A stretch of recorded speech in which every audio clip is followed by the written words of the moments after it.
Hey everyone, and welcome to The Explainer. Today we are diving deep into the absolute core of how games think.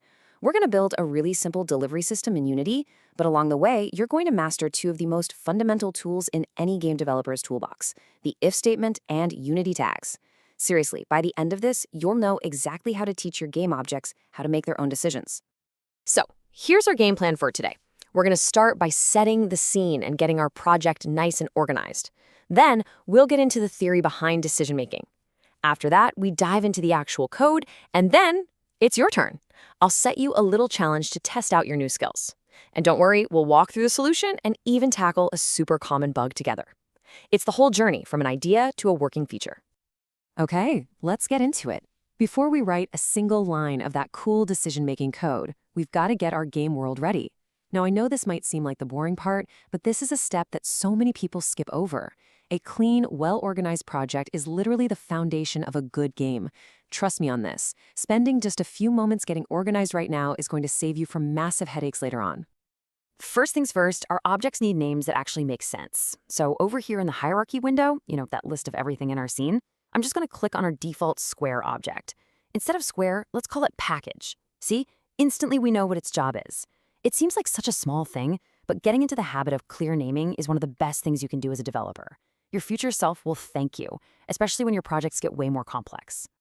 Okay, now this next part is super important because renaming a script in Unity isn't just a simple right-click and rename. If you get this wrong, Unity gets really confused and starts throwing errors. So first, you find the C# file in your project window and rename it there. We're going to change collision to delivery.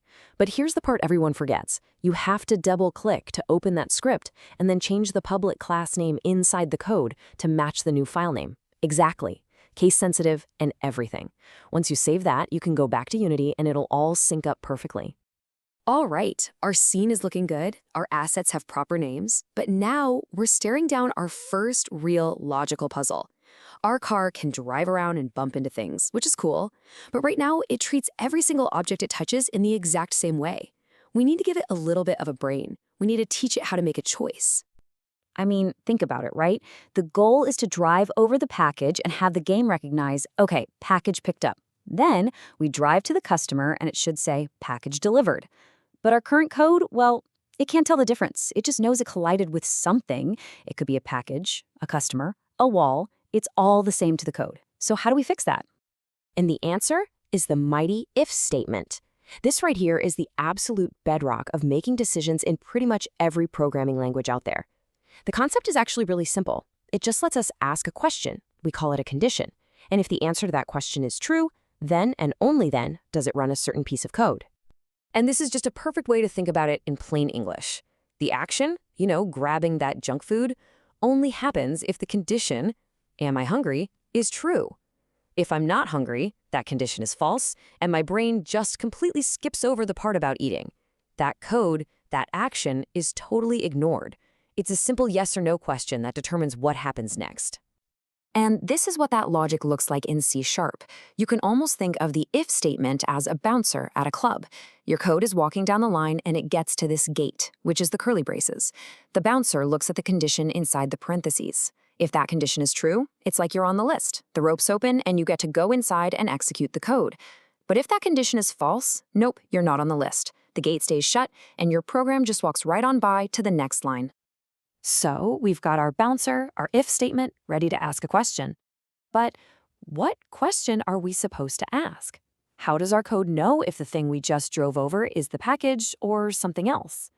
We need a way to label our objects that our code can easily read. And that, my friends, is where tags come into play. A tag is basically just a label. Think of it like a little sticky note you can slap onto any game object in your scene. It's a super simple and really efficient way to group things together. So instead of our code having to ask a clumsy question like, hey, is the name of this object package, which can break if you ever rename it, we can just ask, hey, does this thing have the package sticky note on it? It's much cleaner and way more reliable. Let's go ahead and make our very first tag. First, make sure you've selected the package object in your hierarchy. Now look over at the inspector panel right at the top. You'll see a little drop-down menu that says untagged. Go ahead and click that, and at the very bottom of the list, you'll see Add Tag. That opens up the Tags and Layers Manager. Just click the little plus icon, type in the word package, and make sure you use a capital P. Capitalization really matters here. And then hit save.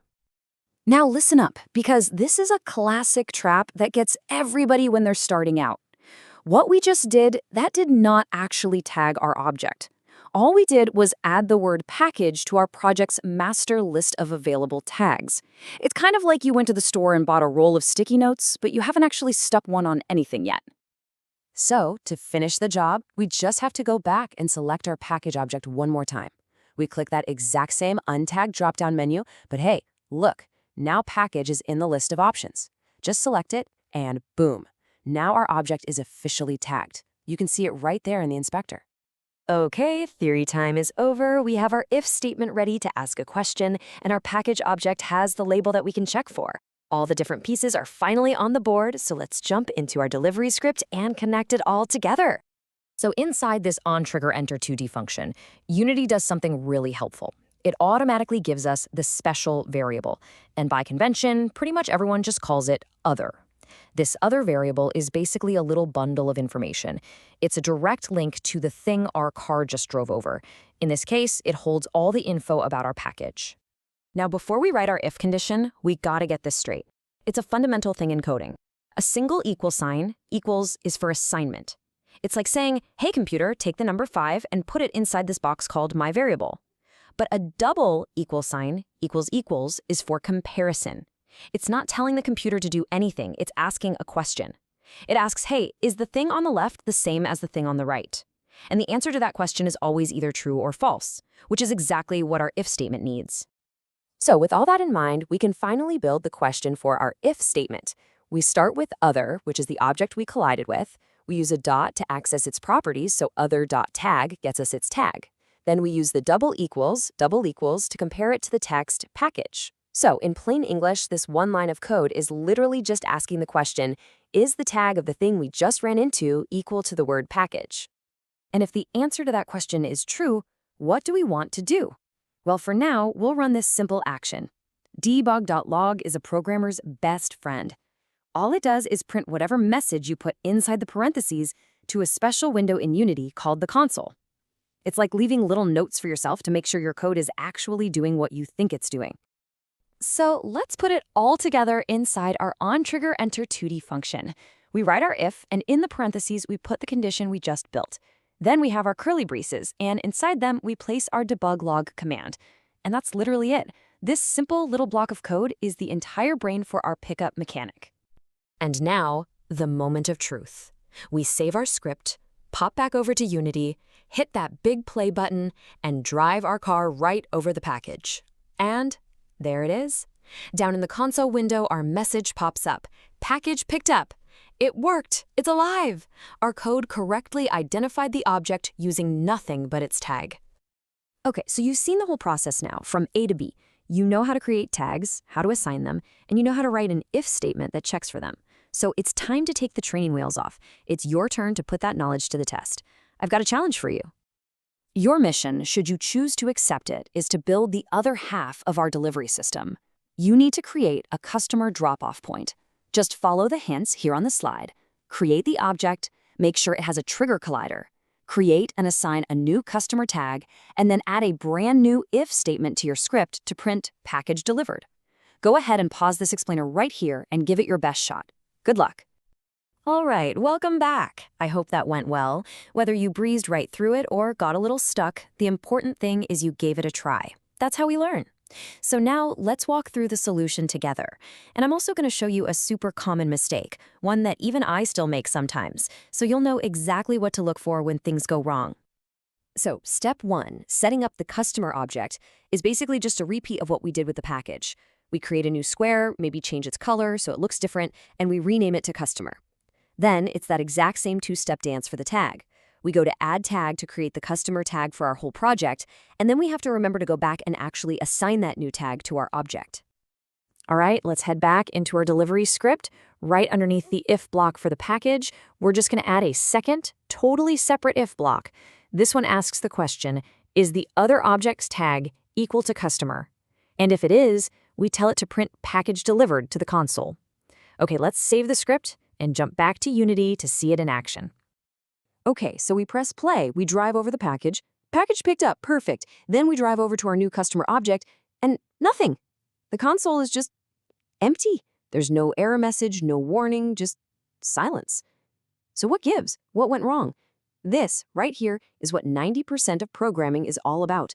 The code looks right, but it's not working.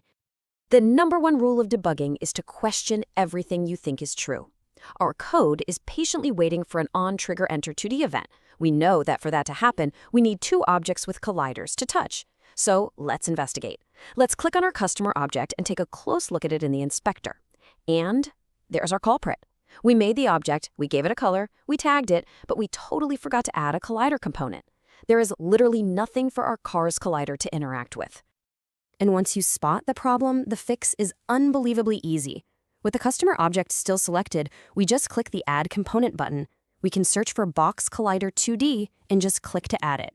And then the last crucial step. On that new collider component, we have to remember to check the Is Trigger box. Now it's ready. Now it can actually send that trigger message our script is waiting for.